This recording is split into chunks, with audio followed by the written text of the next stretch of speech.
Okay,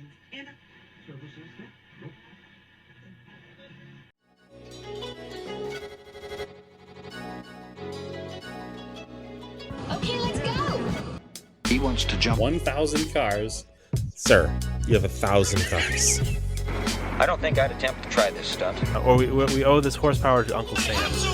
Too many cars. Car. Roses would be... Like I put my beer belly on it.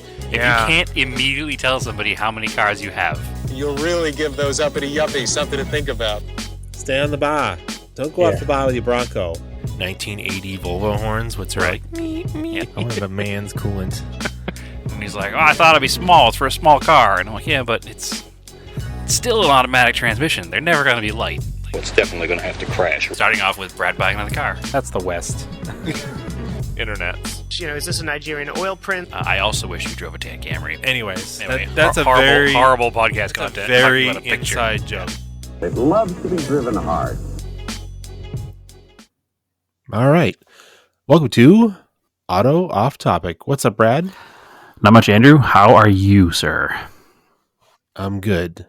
You gotta pull it back just a little bit for me. Gotcha. Sorry, We're new software here, and I got to adjust to the microphone. Yeah, we're trying out something a little different, maybe to improve recording quality. So, welcome to the experiment, because that's how we do it. Yeah. What was it? What's his name? The broadcaster. F it. We'll do it live. Yeah, exactly. Yeah, we got. Let's see. We had Thanksgiving last week. We did. We have did not a been Monday on here episode. since Thanksgiving, right? Yeah, we did a Monday episode to throw everybody off. Right. We did just to do like one episode over the 2 weeks. Exactly. Yeah. I mean, we can follow up. We get a little follow up to the Recaro story of going bankrupt, and then I guess we get into some project car updates because you were trying to get your truck finished before last weekend. So The world is conspiring against me and getting that truck done, but we'll get into that later. okay. Tell me about So we Recaro first. Yeah, we talked about how Recaro went out of business, but apparently it goes out of business all the time. Or was that BBS? Or one of them was like, we go out of business all the time. No big deal. This is fine. Apparently, so Recaro, it's the German division, which is making OEM seats, filed for bankruptcy, and then it has been purchased by the Proma Group, which is some Italian. So it's an Italian automotive component manufacturer, and they're based out of Turin. So they're going to move operations to Turin, Italy. Interesting. So they'll be expensive still, but they will no longer be high quality German built. Yeah, but maybe they'll be more stylish Italian. Possibly. It sounds like they're just making OEM seats. But it does say they're going to start making aftermarket seats in 2025. We talked about this a little that's off air. It sounds like the aftermarket seat manufacturer Recaro and the OEM seat manufacturer Recaro are two different companies. Yeah, I think so. So it'd be weird if their company now also makes aftermarket seats. Yeah, I don't know how that works, but Well, I know a lot of companies do that, like Enki. You know, they make aftermarket wheels. You know them from making aftermarket wheels. But if you look at the maker's mark on the back of a Honda wheel for the past 100 years, it's got an Enki logo on it. So, yeah, a lot of Mitsubishi wheels yeah. or Yankees. Yeah, I just said Honda because it's the first thing that came to mind. But looking at this Proma Group's website, they do a lot of seat bases already. Yeah, it was saying here, seat structures, body assemblies, and suspension beams. So I guess they already know what they're doing. Hopefully. They make swivel seats, so I should get some Recaro swivels for something. I need to figure out the seats in the Volvo because I have the factory seats I found, but they don't have any of the base parts. And somebody on Facebook showed me a picture of what the underside looks like. And I'm missing I've got those ugly fake Recaros that came in that car are mounted to the original U-frames. That's the best way to describe them. That's original to the car, but there's like a whole middle piece of structure that is like just missing. That So the basically, seats I bought used didn't come with. what you have bolts to the floor, and then there's another part that attaches to the seat that bolts to the part that bolts to the floor, and that's what you're missing. Yeah, but I happened to go in the shed this afternoon because I was grabbing my skis out. It's ski season, and I was looking at the seat base in there, but I don't see how it attaches to this piece. Like it doesn't have like any threaded holes in it or anything. So it's weird. I got to really look into that because I do not want those seats. No, they're pretty They terrible. are awful. They're also not even comfortable. No, they're not. They're just super hard and a really awkward shape where They I remind don't me of really like particularly like those high back bucket seats like that they remind me of like Daytona USA. because they like push your shoulders in. Yeah, It feels like you're like scrunching forward. It's not comfortable. they're not good. Like a good racing seat usually doesn't do that. So Yeah, they don't feel like a car seat. They feel like an office chair. They're not good. yeah, which is so funny that I've talked about before that the de facto gaming office seat is a racing style seat, which is so weird. That's what those feel like. There's like They feel like somebody bought a cheap video game chair and bolted them into the car. yeah. I don't understand why video game chairs have harness holes, but that's the style that apparently took off the last. I don't 10 or understand 15 why years most here. people put seats with harness holes in their cars, but that's also a moot point. Yeah. Well, I mean, should you get into project car updates then? I mean, that's where you took us without even thinking about it. So, Yeah. Why don't you tell us how far you didn't get with this truck, I guess. all right. So the universe, as I said, is conspiring against the truck being finished.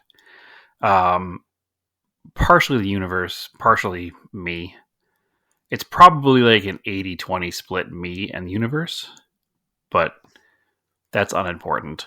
I think we've talked in the past about how you like to purchase everything needed to put the car together before you start the job. Yes. And I've never really thought too much about it, but the more I'm working on this truck, the more I think that's the way to go. Because it seems like every time I'm turning around, there's something I don't have. And then it takes another day or two because, obviously I'm working on it after hours, like after work. So it's nighttime. So anything I need, if I order it that night, doesn't usually come next day. It's usually 2 days to get it. And that ties everything up. And then I'll get it and it'll be wrong. Or it's just been... I should have collected a bunch of stuff ahead of time to do the job. But I did not. So the good news is, I think I have everything now. The truck is mostly back together. The only thing not put together is the filler neck. Like the tank's in the truck. All the new lines are in the truck. The truck runs off of an auxiliary tank, so I don't see a reason why I wouldn't run now off of this tank with fuel in it if I put it back together. I did put it back together. I put fuel in it. It should run. But the filler neck is driving me nuts. So obviously it was Thanksgiving last week. And I'm sure you remember I said in the last episode that we had a rather large Thanksgiving, which included like just shy of 40 people at our dinner. So there was just a lot of prep and a lot of work and a lot of people coming from out of town and just a lot of time that was not able to dedicate to putting the truck together. So that's part of the universe conspiring against me just being timing. I would have had it back together 100% yesterday, I think. But as I was about to go outside to work on the car, a helicopter flew overhead. And while that normally wouldn't give me pause, this is the first time in my life I've ever had a helicopter circle overhead and a person on a megaphone talk out the microphone and say, stay in your house, lock your doors, don't answer the door. And I was like, so I probably shouldn't lay in the driveway under the truck if the police are literally flying around in a helicopter telling me to stay in my house and lock my doors. I'm not one to like be too afraid of things, but at the same time, other than heights, obviously. But at the same time, I mean, it takes a pretty serious crime, I would think, or a pretty dangerous person for the police to warn whole neighborhoods that they should stay inside and lock their doors. So I didn't go outside and work on the car until after all of the helicopters had left the area. I figured once the helicopters were gone, I was probably in a safe space. So I still haven't quite figured out what was going down yet, but obviously a bad person was missing and they were looking for him in our neighborhood. So that's a first. That's a first. So bad people didn't allow me to work on my car too much yesterday. And also, I didn't have a filler neck for it. So I went to O'Reilly's and I purchased I don't want to say it's universal. I'm sure it's for something. But the problem is that most filler necks on the shelf at part stores are like inch to inch and a half inside diameter on the rubber hose. And I need 2 inches for this truck. So everything was too small. I found one, I think the part number is for like mid 90s Ford F-250. And it's a 2-inch filler neck. But it has some weird bends to it that don't quite match the bends that I needed to have. But I was like, you know what? I could probably make this work. And it's rubber. It's flexible enough. It should work. So the other thing that, we all know is that you measure twice and cut once, right? Yes. So I was doing that. And the problem is you couldn't just put the part on the truck and measure where it needed to go because you had to put part of it on the tank and then like bend it around and then bend it around another area. And then as you're bending it, it would pop off the tank. So you had to clamp it on the tank. It was just a whole thing. So every time you wanted to measure it, you had to reset the whole thing up. And I honestly think I was just getting tired because I didn't start working on this project until after the helicopters left. And it was pretty late in the day. I think it was probably like 8:45. I was out there just yelling at clouds, being angry. And I measured twice. I cut once, and it was too long. So I took it all off again, and I measured it again, and I cut it again. So now I've measured twice and cut twice, and that was too short. And it felt like it was like 4 or 5 inches too long, and I cut 2 inches off of it, and then it was like an inch too short. So I don't know what the hell I did. But it was also an oddly shaped hose. So there were like these weird bends in it that were kind of throwing me for a loop. And I think I just set myself up for failure. What I should have done a while ago is just looked on the internet and seen if somebody does like a 2-inch fuel hose. Because you can get 2-inch radiator hose, but radiator hose is not rated for fuel. So it would eventually just erode from the inside out and I'd be back at square one again, right? So I wanted to use a fuel rated hose. But according to the internet, 2-inch hose is very popular in the inboard boat world, like inboard motorboat. The filler that goes on the hull usually has a 2-inch fitting on the bottom of it. So you can buy lengths of 2-inch fuel hose from like West Marine.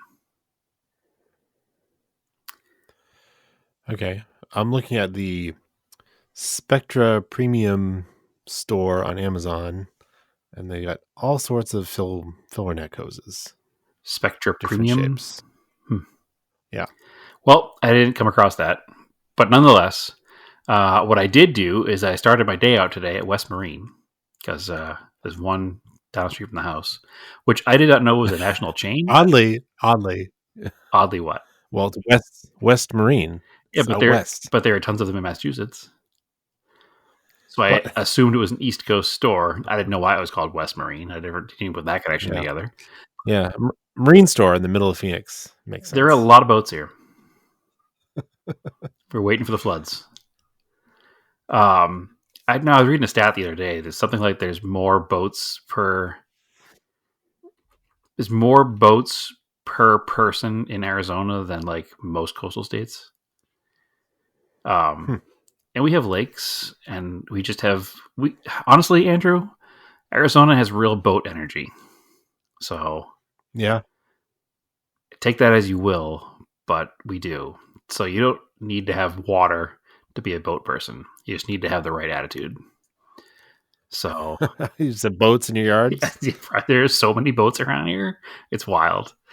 I think the thing is that we have a bunch of lakes. So people get this idea that, hey, if I get a boat, I'll go to the lake often. And then they realize what a pain it is. And then they just wind up having boats in their yards. So yeah, there are a lot of, I can, without even thinking too hard, I can picture 4 boats on my block. So there are plenty of boats around. Anyway, the West Marine, the person in the store had no idea what I was talking about and said, oh, it sounds like it's in aisle 4. And I was like, all right, well, there's only 6 aisles here. So if it's not, I'll find it wherever it's supposed to be. It was not in aisle 4. The fuel hose was in aisle 6. So if you're ever shopping at the Bell Road, Phoenix, West Marine, that's where you got to go. But they only had, even there, up to 1.5 inches. So another place that was kind of out of the way, but has saved my butt before, and we've chatted about it before, that there's only 2 warehouses in the country. One's in like Indiana and one's here, is Speedway Motors. Yep. And Speedway Motors, again, had 2-inch fuel hose in stock. So it's not around the corner. It's clear across town, solid, probably 40-minute drive. But I made the trek down there and got some 2-inch fuel hose today. So my work today took me to within like 15 minutes of it. So I was like, oh, perfect. I'll be around the corner. I'll just stop in there and grab it. So I did. And I have this nice 2-inch fuel hose from Gates. And it's flexible is the wrong word, but it's flexible. You can bend it up to almost 90 degrees without it kinking. So I bought 2 feet of it. It was like $38. Coupled with the $38 I already spent on the wrong hose already, now up to $80, but that's okay. It is what it is. Live and learn, right? But yeah, so now I have fuel hose that should work, and that should be the final link in the build that is the Mighty Max Dodge Ram 50 pickup. As far as the basics of getting it running, obviously we'll still need a bunch of stuff after that. But that's where we're at, and it just feels like it's been one stupid little thing after another. So like I ordered 5/16. No, that's a dumb number. 3/8 fuel hose, and didn't realize that I ordered 3/8 outside diameter, not inside diameter. So it was like, oh, you dummy. Why would it be listed as outside? I don't know. I genuinely do not know, but it was, which is probably why I didn't notice. Just ordering 3/8 fuel hose. Like, why? Who cares about the outside diameter? Yeah, it should always be the inside. It should be, yes, but nonetheless, It's like nuts and bolts is always the thread size. yes, it's not the head of the bolt. right. A 10 millimeter bolt is going to have a 6 mil shaft. Like it's. Yep. But if you're looking for a bolt to go in. No, I should say that wrong. I said that wrong. A 6 millimeter bolt is going to have a 10 millimeter head. Mm-hmm. But I'm not, if I looked up a 10 millimeter bolt, I'm going to get a fat bolt. Like it's just, with like a 14 mil on the head. Yeah. Yeah. Exactly. Yeah. 12 or 14. Yeah. No, it doesn't make any sense, but it is what it is. So it was just stupid things like that I'm just, and like I said, then family being here, I'm not complaining about that. That's fine. It's just part of life, right? Life gets in the way of building cars sometimes. So it's at a point where it's this has got to be it. Like there's nothing left in the fuel system. Everything's been replaced. All the lines are done. The tank's back up in the truck. I mean, I even redid all of the evap lines. I did every line in the truck. So anything that was rubber has been replaced. So there shouldn't be any issues with anything. And I blew the hard lines out. So they should be able to, flow plenty of fuel through them. So let's hope. So, yeah, you get new filters in there, and yep. The only one I didn't replace was there's like a charcoal filter on the return line on the evap line. I was like, I don't care. That's fine. I'll worry Yeah. about that later. If it's a problem, we'll just take it out and tee it off. But nonetheless, so yeah, that's where that truck is at. I know every week I say the same thing, but next week it should be on the road with more progress. So I don't see why not. The other issue that I've run into is, as we talked about before, the Camaro is here now.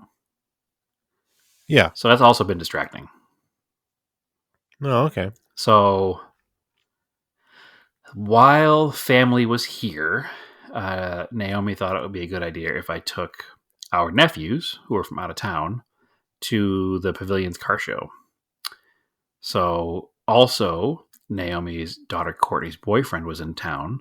So we took Tristan and Lance and her boyfriend Roberto to Pabs.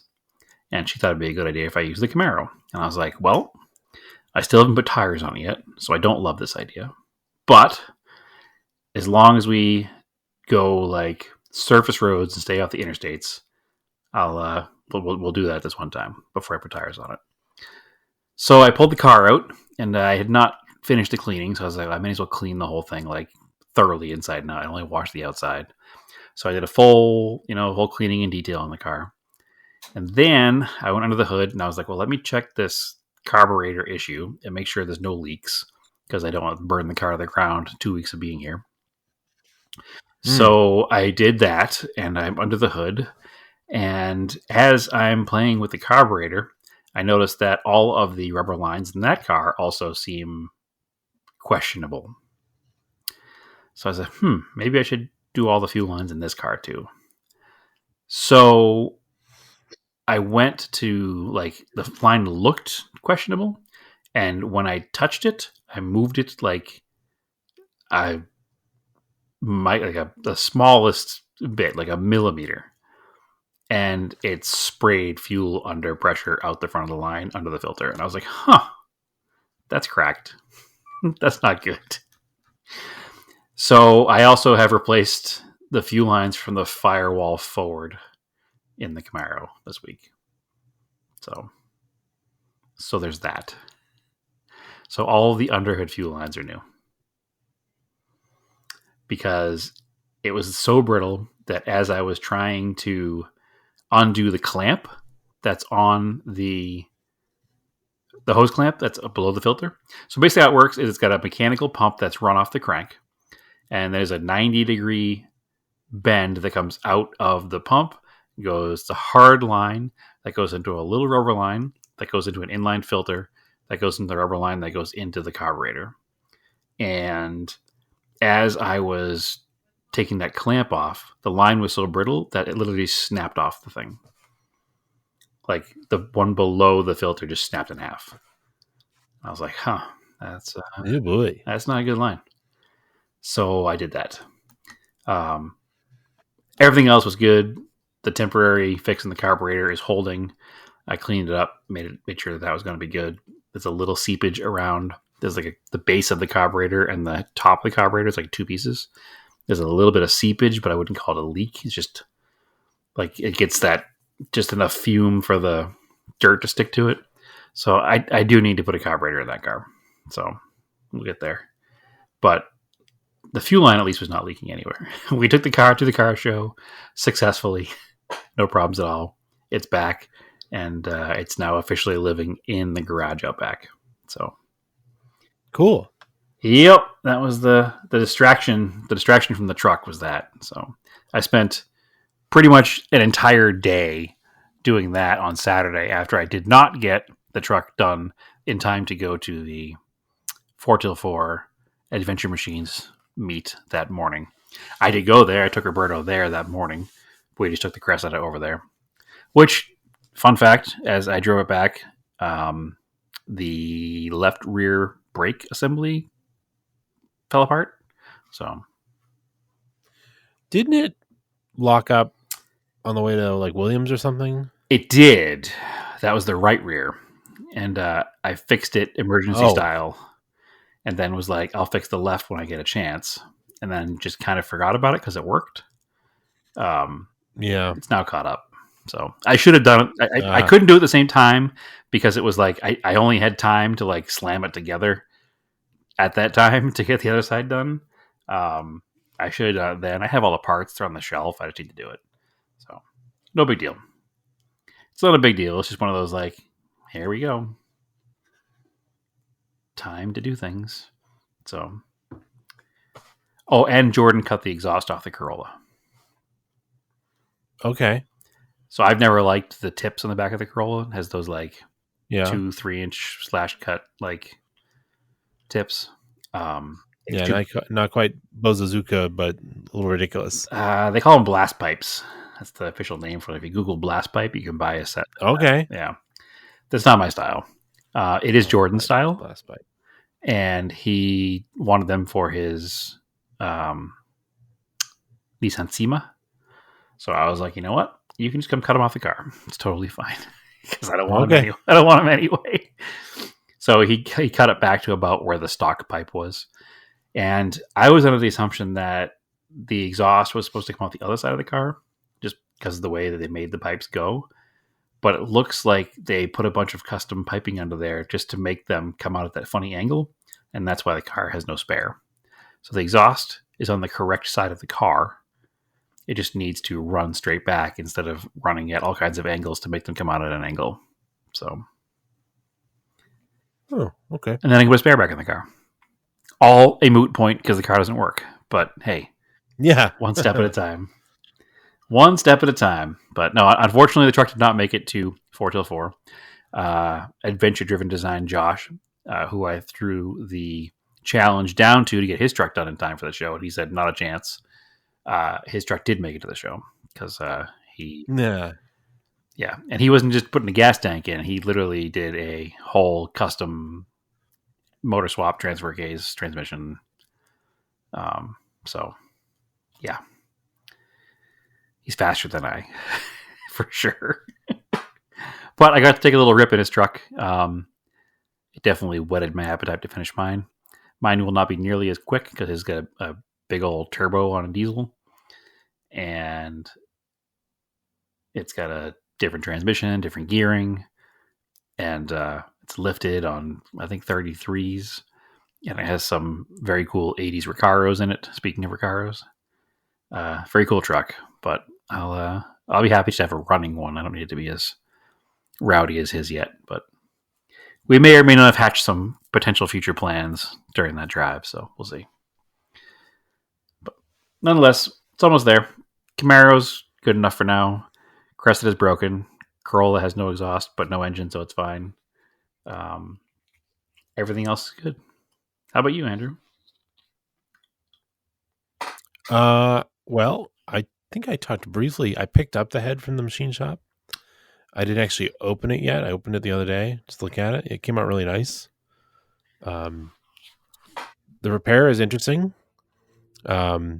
You can see where it was repaired, and obviously they couldn't go to the edge of the very edge of the crack because it's like a bridge between the two coolant ports, and if you drilled it, you would just lose that material.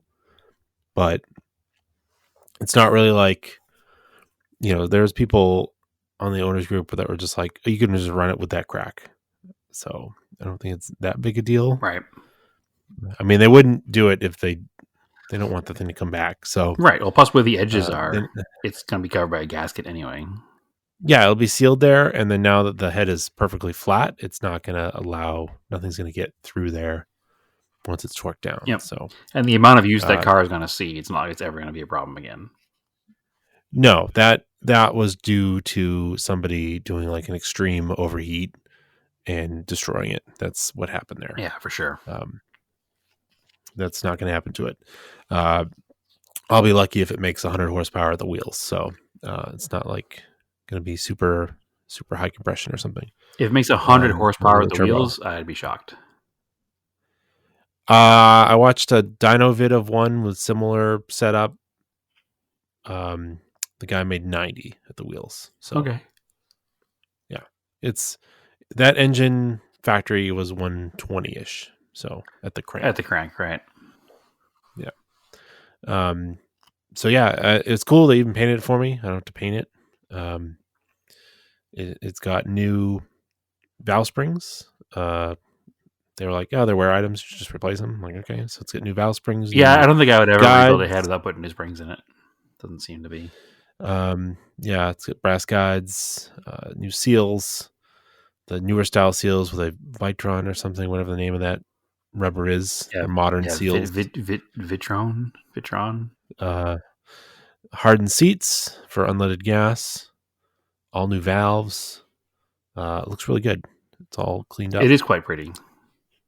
I put it was not cheap, but it looks like it was well done. I'm not worried about it.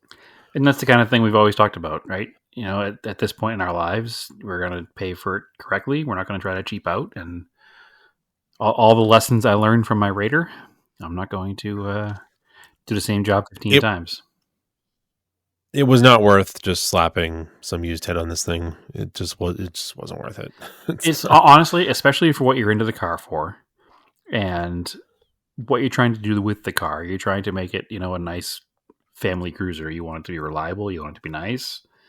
And, you know, it's like I said, we're old enough now where we're not we're not rich folk, but we're also not on the shoestring budget we were when we were 20 years old. So we should do things correctly.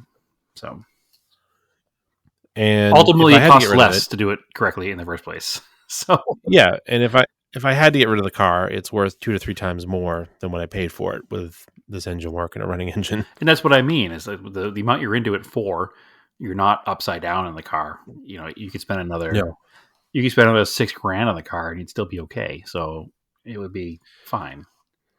So it just makes sense to do it right. I dropped off the block to them when I picked up the head. You know, of course, it was Thanksgiving week, so they weren't going to get to it. We'll see when they give me a call. They're going to do a little evaluation to it. And, it's wintertime. I don't think it needs much. I don't think it needs much. I mean, I'm sure they're busy because people around here in the wintertime build cars. So right. What I'm saying is wintertime, you don't need it back tomorrow. It's not like the car is. No, he was like, he's like, when do you want it back? I was like, well, I don't need it like in a week, but you know, maybe like a month or so. Because I don't think it needs much work. That the block seemed like it was in good shape. Nothing, you know, the timing gears didn't look bad. The crank spun freely. The pistons were rough. Those are beat up, and the cylinder walls are rough. So, or one of them's rough. The rest are like smooth. So, and then of course had Black Friday sales, and there was stuff for sale. The optional pistons were like 15 over or 30 over. And I wanted to get on the sale, and I was like, I'm going to gamble on this. I don't know what they're going to tell me what they want to do, but I told them it was like 15 over or 30 over. I just ordered the 30 over pistons because they're okay. I was like, I bet if I order the 15s, it'll probably need 30. If I order the 30, they'll only want to do 15, but it doesn't matter. I think, you know, there's overboard kits for this engine to go to a 2.5 liter. So yeah, 30 over is nothing. It's nothing. And it's probably better to clean it up because one of them was kind of gouged up where it looks like the water got in there, the coolant, and kind of scuffed it up. So, I'll just tell them you have some 30 over pistons. You'd like to use them if possible. And yeah, when they call me back, I'll tell them. Yeah. But those were like, you know, $50 off for Black Friday. So I never think to look. They're not like race pistons or anything. I never think to look at like car parts for Black Friday. I'm always like stuck on like stupid things you can buy on Amazon. I never think of anything good. I've gotten like I got the sway bar for the WRX a few years ago. That was on sale. I do car parts. I got the tune for the Volkswagen. That was a Black Friday sale. Yeah, it's worth it to look up car parts. At the same time, there's a company. It's like VP Auto Parts in North Carolina. Does a lot of Volkswagen stuff. Volvo stuff. Yeah, all the V's. I got a brand new cam because the cam that was in there looks scuffed up, kind of pitted. So got a new C cam, the original cam that goes in there, new lifters, and I got the pistons from them. and cam bearings, because they will check that at the machine shop, make sure that he's like, oh yeah, send me cam bearings and send me the cam, because I will double check it that they actually fit, because we've had that happen before where we think it's the standard size and then the person goes to fit it and it doesn't fit, and then they can bring the block back. So he's like, let me do that here, we'll just make sure it would fit. I was like, all right, that's a good plan. Yeah, it sounds like a good safety plan. Yeah, I didn't order a timing gear set yet. It's interesting reading the part supplier recommendation. It's like, you can they have steel timing gear setups, but they're like, oh, the fiber gears are fine if you're not doing a turbocharger supercharger. I'm like, all right, well then I'll probably just do that because it's less money, and it's not a race car. But I also got a header for it too, which is funny. Cool. Yeah, when you order one looking up for a 140, it's like a 4-1, and then you order one for just a B20, and it says Amazon, but it's based off the Volvo R design one from back in the day, so it's a 4-2-1, and it just has a little bit of a sweep to it. And I was looking at it, I'm like, this will definitely fit. I don't know why. Like, I think maybe the exhaust, like if you're trying to mate to the stock exhaust, it's a different style after it. Okay. But the exhaust is already all custom. So I'm like, and I might replace it anyways. I'll just build the exhaust off the header to make it fit. Yeah, you might as well. But it will definitely, there's enough room in there. I haven't fit it, but I'm like, just looking at it, I'm like 90% confident that it'll just fit. So I'm not too worried about it, but the flow is better. It's got like a better swoop to it, and it like goes out towards the back. So, I don't know. It's worth it, I guess. It was cheap. The header was like $250. It's like, okay. Yeah, it's not terrible. Plus, I have to do that anyways because the original manifold, we talked about it, the intake and the exhaust manifold are together. So they're just one cast iron piece. So you have two pieces now, though. Yeah, I bought an earlier aluminum intake manifold that'll work with the dual carbs, and I'll just put the adapter plates on, and then this header will work with it. Perfect. So, yeah, because they're like the other on the owners group. I think I talked about the people are saying that that manifold's kind of the crummiest one you can get because it's just cast iron and it's made to transfer heat from the exhaust to the intake for cold weather. For cold weather stuff, yeah. And emissions. Which you don't need. And you don't need that. So yeah, I'm getting excited. I don't think this car needs much, which is cool, other than the whole engine being built. But I've done more apart cars. So to me, I'm like, all right, I just have to put this engine together. There's some pieces I have to find, like the throttle linkages and stuff, and a throttle pedal. But for the most part, we should be able to get it running and driving, and then I can do the rest after it's running. Yeah, you'll have to make the throttle cable stuff, but that's... Well, I can run original linkages, and you can make them work with the Kunis. I don't know why somebody threw them away. They didn't want to try it, but you can do it, and that's what I'm going to do. Excellent. I just have to find used ones because that will be a lot better than trying to sync up two cables. Yeah, I still have to figure out the throttle cable situation on the truck too. I kind of forgot about that. I'll get there. Yeah, you'll have to remind me next year to look for good deals for car parts on Black Friday, because I did not.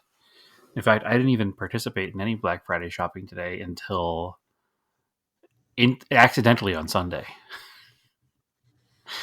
Yeah, Black Friday's not Black Friday. I mean, it goes anymore. No, it's like a week. No, we happened to go to the shoe store, and Vans was doing buy one get one free on everything in the store. So I bought 2 new pairs of work shoes. Oh, that's pretty good. It's a really good deal, yeah. especially with the new versions of the vans they have that are actually designed for old people. Yeah, they know their target demo is getting Hey, older. Absolutely. They look like the old vans, but they have a softer sole inside now. They have more support. It's got Sketcher guts. Yeah, yeah, exactly. But nobody has to know. It's just like wearing a pair of Vans. They're super comfy. They slip-ins. No, I still Vans have slip-ins? to tie them. I haven't gone that far yet. I will fully admit to owning a pair of Skechers slip-ons, but I don't leave the yard with them. Those are strictly around the house shoes, and that is all. So, but yeah, there was no Black Friday shopping this year until accidentally on Sunday. So I also picked up. I've been wanting the Element Enduro with the IFS in it, the RC truck. yeah, super cool. And that was like $50 off. It's funny. I was looking at Black Friday specials on RC trucks, and Yeah, I on multiple occasions had one in a cart, and I just said, no, I don't need this yet. I have other ones to finish. This can wait. I need to finish my other ones first. Because I need to finish my other ones first. I just got excited because Charisma, who made the 1/24th scale, well, probably closer to 1/20th scale Pajero that I have, the Tudor Pajero, they also have a 1/10th scale version of the same, but they just released the body as a like standalone part. So I was like, oh, I can get a clear body and I can get a 1/10th chassis with the right wheelbase to put it on. But then I was like, no, I don't need to, because yes, the body is only $35, but by the time I'm all done, I'll be into another whole RC truck. So I don't need to do it until I finish these ones. So I managed to not do it, but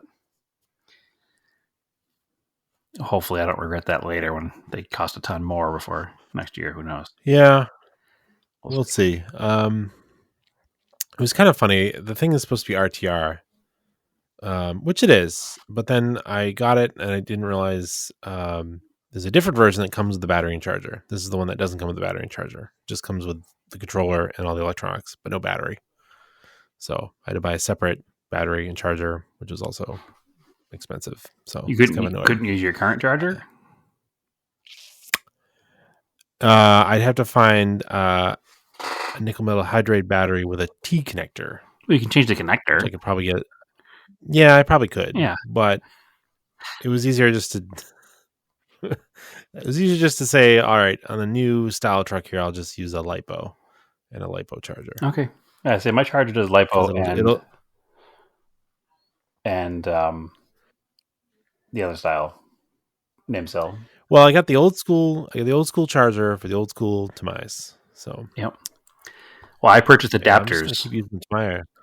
Yeah, I purchased adapters that go so I can use the same batteries in multiple things, and I have adapters that go back and forth between Tamiya style and Dean's plugs. So I made one back in the day that I have, but I just use.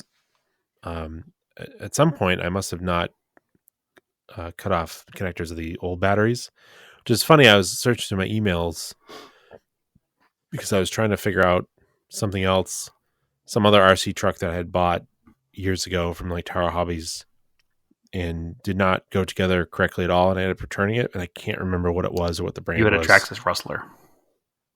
Is that what it was? Yep. Because I was wondering, because people were talking about how bad Traxxas was, and I was like, yeah, they are really bad, and why do they have such a huge market share? And it's just really good marketing, but the kits themselves are not very good. They're usually like knockoffs of other kits. Also, by far the most expensive RC on the market. Yes, they went from like being kind of cheap and bad, and now they're just expensive and also cheap, and they break a lot. Well, if you remember back in the early 2000s when we were into it last time, it was the Stampede. I mean, the Stampede is what you had. Sorry, not a Rustler. It was like the monster truck one. The Stampede, the Rustler's like the stadium truck. The Stampede, the Rustler, and then they had an on-road car that advertised 60 plus miles per hour. That was their big thing. Yeah. That was how they made En-roads into the business. They were ready to run. They were less money than a kit, and they came with everything you needed. And they got hold of all the local hobby shops. They all became Traxxas shops. They all stocked Traxxas parts. And then they just slowly kept getting more and more expensive. And, at some point they just crossed past everything else and they stayed there and they don't do anything new and everything's old. And other than the boats with the only game in town, there's no reason to buy a Traxxas. So Yeah, so far the boat is really good, and the other boat they have that came out looks really good too. I honestly think the new But- Traxxas stuff isn't bad. I think it's just, it doesn't I think offer it's you expensive, though. anything extra for the extra money you're paying. And I'm glad that they used to be able to buy kits, and that's what I had, and I was trying to build it, and it was going together like awful, like it wouldn't go together, and I remember returning it. But anyway, I was trying to figure out the 2 old batteries I have before I bought the 2 new ones for the cars that I have now. I bought them in 2009. Okay. So it's funny because they were like kind of charging kind of weird, and then I used them a couple times and just like drained them by using the car, and then charge them back up, and now they're like kind of working normal again. It's like I'm surprised that a battery from 2009 I was able to get to come back, but Well, I mean, it they're literally still only, just sat in your climate controlled house for 10 years. It's probably fine. yeah, but they definitely don't last as long as the 3000 because they're 2000, but Yeah. it's good enough for bashing around the yard. But yeah, it's funny. I was like, so I went down that path. I was like Googling it, and then there's like a bunch of Reddit posts about Traxxas stuff. I'm like, yeah, they weren't that good back in the day. Like, I'm not misremembering it. The And Stampede still exists. You can still buy one. it's cool that in 2024, with the internet, we have found, you and I have discovered, there are a lot of Tamiya enthusiasts. Absolutely. It never felt like there was, but there really is. Like, clearly, because Tamiya is still around and doing well. There are a lot of people really into them, and I like building the kits. I'm bummed actually that the Element doesn't come. They have a builder's kit, but not the one with the IFS in it. So I wanted IFS for scale because I have a Montero body coming for it because I'm insane. No, listen, I agree with you. I think it's a cool way to do it. We've also discovered there's plenty of people who are into building for the scale side of it versus the ultimate performance side of it. So, you go on YouTube and there's tons of people. I don't know if you watched have you seen that guy, the Scale Builders Guild? He builds tons of different scale trucks, and he's actually a very entertaining YouTuber. I like watching his videos. Yeah. He builds some really neat stuff, and they're all usually like more emphasis on it looking like a real vehicle than being a perfect performing vehicle. So I also I remember RC Car Action magazine. Yeah. So it's still around. It's still around. So I went to my local Barnes & Noble to pick one up, and they didn't have it. No, of course not. So I'm surprised you even have a local Barnes & Noble. We have like 5. I don't even have that. We have like 5 within 5 miles of here. So I went to the bigger one that's across, a little bit further away. They have a larger selection of periodicals, and they had it. I was like, all right, I'm going to buy this. And magazines are expensive now, but whatever, it is what it is. It's like $8 for a magazine. I'm like, all right, I'll give it a go, and if it's good, I'll subscribe to it, right? So I remember back in the day. Now, obviously, magazines, as a general rule, are failing in the market nowadays. Yes. And most of them that were much larger are not large anymore. It's probably, 50 pages. It's like stapled together, not bound. But whatever, I was like, I'll give it a go. And I remember RC Car Action magazine back in the day was full of cool stuff. And they did like testing, and they had projects, and there was all kinds of cool stuff happening in it. So I start flipping through it, and I notice a very disturbing thing. Every single article is just an ad for a new RC car from somebody. Oh, weird. To the point where there's a story about it, but the photos are provided by the manufacturer. It's like here's a Traxxas, photos provided by Traxxas. Here's a Tamiya, photos provided by Tamiya. Here's a whatever, a Losi, photos provided by Losi. And it's like, did you even? And then as I'm reading the text, I'm realizing they don't have any experience with this vehicle. They're just regurgitating the stats you could see on the manufacturer's website. And through the entire magazine, every article is the same. At the very end of the magazine, the last article is got photos by the magazine staff and the magazine, and the article talks about the driving experience of the truck. But I was like, well, that's clearly not, they're not getting my money anymore. They deserve to go away. Like, I'm not paying $9 a month for ads and nothing else. You know, ads hidden as articles. It was absolutely terrible. I was super, super upset. So weird, because I was looking at it online and I was like, oh, this looks pretty good, because you can, maybe it's the online, maybe they give you like this exclusive content. Well, they shouldn't. Telling me, if anything, they should give exclusive content to the book. So I don't know. Anyway, interesting. Next time I come to Massachusetts, I'll bring it with me, and you can have it, because it's. I'll show you what I mean. It's pretty terrible.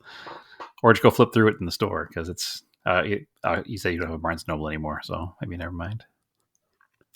Well, yes, it's still there. I think I've been over there. I'm thinking of the Borders, that is now a self-storage. Borders has been gone for a decade, though. So this is right. It's $59. Members only newsletter, exclusive weekly content, plus read the latest stories first. Print and digital magazine subscription, plus the archives. Archives would be cool, but also the one magazine I read, I was very disappointed, and I said, well, I guess I won't read any more of these. I'll just stick to the internet content. So yeah, maybe it's just on the, I don't know. It's a bummer. Yep, I was bummed. Well, so anyway, anything else? I don't think so, Andrew. I just noticed that we're doing our test here with this new program here, and it doesn't have a counter. I've got a timer going. Interesting. It doesn't show it for you? All right. Nope. Good no to timer. know. Yeah, we're at 51 minutes. Okay.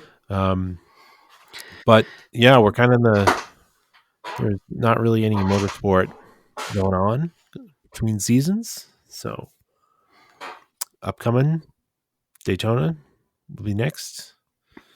Daytona 24 hours.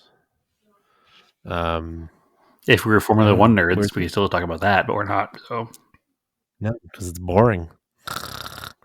I didn't even watch the Vegas races here. No, because it's too late. I certainly wasn't going to watch it live, and I'm 2 hours behind you. Yeah. I don't know. Considering the Long Beach Grand Prix. So yep, we talked about that. Let's we'll let people know if we're gonna go. I think we are, but people can meet us there. Again, that's the easiest way. This weekend, if you're in the Phoenix area, Saturday is the Eurosport Cars and Coffee. I'll be there in the Mercor. If you're in the market for a Mercor, I will gladly show it to you, because it's officially going. That'll be its first advertised for sale spot this weekend. And then Sunday, if you're in the Arizona area, is FCP Euro or FCP Euro has their Mesa warehouse, and they're doing a Cars and Coffee there with a Porsche Mercedes feature, a Stuttgart feature. There you go. So I'm going to go there as well, but it's open to any car. So, and don't be tricked. If you go to their website, it says buy tickets. It's not actually required to buy tickets. They're trying to get a car count. And if you go to the website to buy tickets, it's free. So I was like, I'm not going to that then. And then I learned that it was actually free. And I was like, all right, they want to have a base idea of how many cars are coming. That's okay. I'll let it slide. Oh, speaking of Black Friday sales, Lime Rock was doing Black Friday sale. I've got my tickets to the truck race there. That's in June. It's like June 28th, I think, Saturday. So I will be there. If anybody else wants to go see a NASCAR truck race at Lime Rock, come hang out with me. I would love to go, but it's the wrong side of the country. Yep. And I think I'm going to try to come out there for. We'll talk about it actually, because I don't know if anybody else is going. They are doing that rally in Maine this year. Oh yeah, yep. They announced that, and what else? They already announced Grid Life is coming back to Lime Rock too. That's what I should come out for. So, yeah, that's in August. So that I am definitely going to, and I think they're even announcing pre-sale on tickets, like the cheapest ticket price. So kind of crazy that they announced it so early. Yeah, so they're confident that they're doing it. It's only December 5th. Yeah, but that's cool. But, I'm into that. All right, as always. Follow this podcast on Auto Off Topic Podcast on Facebook, Auto Off Topic on Instagram, Threads. I am Racing Anger on Instagram and Threads. I've been trying Blue Sky. I'm over there if you want to come hang out. But I'm throwing a hard no. I'm throwing a hard no on that right now. I'm not. That's fine. Not joining another social media site. Should come hang out in a Discord. The Discord's fine. Discord is fine. I'm in the Discord. Yes, obviously. They can find me on Instagram at TSISS350, also on Threads. And they could find us not putting any content up on Scale Autocast on Instagram, which actually it's wintertime. Andrew, you should be posting up for tons of stuff there. So Scale Project Car Time. I did something the other day. I was using the RC cars in the snow. Oh yeah, you did. Oh yeah, I'm not posting up there. Never mind. So go over there too. Yeah. Apparently, I'm also not paying attention there either. Oh, also, if you haven't already, go read Bradley's article about the Arizona Rising Sun Rally on Jalopnik. Of course. Yes. So yeah, we reposted that to all of our stuff, I think. But yep, it's on Jalopnik. Go find it. Yep, just search Bradley Brownell and see all his articles, and then obviously read all his articles because we like Brad. But specifically the one about the Arizona Rising Sun Rally. So super proud to have that coverage on like a big car blog. That's cool. So thanks, Brad. Sure is. All right. As always, keep yours analog and aim for the roses.